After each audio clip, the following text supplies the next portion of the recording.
we posted upset about some of the the state of some of the things in the building.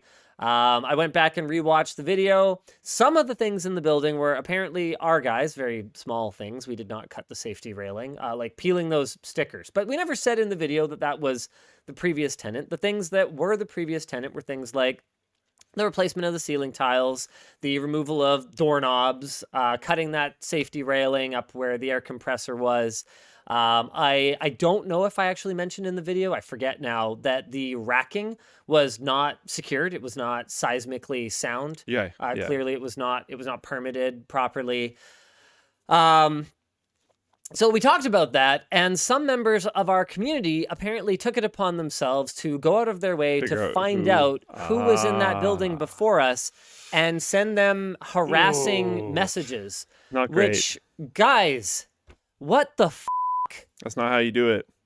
No, that's not how you do it at all. You may have noticed in the freaking video, we blurred the signs. We blurred signs that had the previous tenants' names on it. Why? Because you guys... Look, I know most of you are chill and we're fine, but there's... Do you think... You can be scary sometimes, okay? Do you think you're helping? Yeah. You know, you're not a white knight at that point. You're like you're an evil knight. Like, honestly though, it's not helpful, it's not constructive. I don't know how to condemn this in strong enough language that it never happens again. Don't get involved. It's been bad. There's examples of when it's been bad. Yeah, well, really for bad. sure. So do not. And it's utterly inappropriate. Like, yes, I was frustrated, but like, I don't know how to. See, the thing is, I don't know how to address this because it's one of those situations where I don't understand what the headspace is of the people that are seeing that video and going, I need to go harass the employees of that previous building tenant. Individual employees too. So what do I tell you? Do I tell you I don't need protection?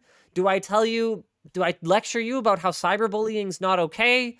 Do I point out that employee more than likely had absolutely nothing to do with the decision-making process that led to those things happening? How do I tell you that you should never do that? Other than that, what I just did there, is that strong enough words? Are we never going to have this problem again? I sincerely hope so. So I'm really frustrated. The good news is that we did hear from the previous tenant / owner. It seems like they would really like to make things right. In which case, I'll be happy to say that yes, everything is resolved. I don't know that is how it will turn out, but I hope so.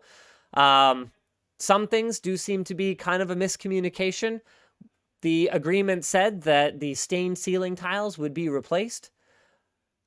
There is a box of ceiling tiles on a mezzanine somewhere, apparently. Oh. I haven't seen them. Technically, that is replaced. I pointed out that if I were selling a car and I noted that there were scratches on the bumper and it would be replaced, I would think the buyer might expect to find that new bumper installed on the car as opposed to in the trunk. But I do see it both ways. So we'll see. I mean, I don't really, to be completely honest. Because like you can take that bumper analogy so much further.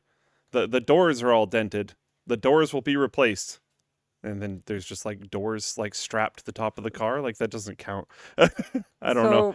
They should be replaced. It's a different thing. I mean, as I said when we originally talked about this on the WAN show, the state of Lower Mainland real estate is such that you basically have not much in the way of recourse as a buyer. Yeah. You either take it or you get nothing. I saw this hilarious post on Reddit where someone posted a letter that they received from an investment company that wanted to buy their asset. And they basically posted like a public reply to it saying, this is not an asset. This is my home. Yeah. Also, that was pretty fuck you, you vampiric, horrible people who are buying up all the homes as assets so that people don't have them. Yeah. And I was like, bravo. Yeah. No, this is my home and I intend to live in it. Like, yeah, good job.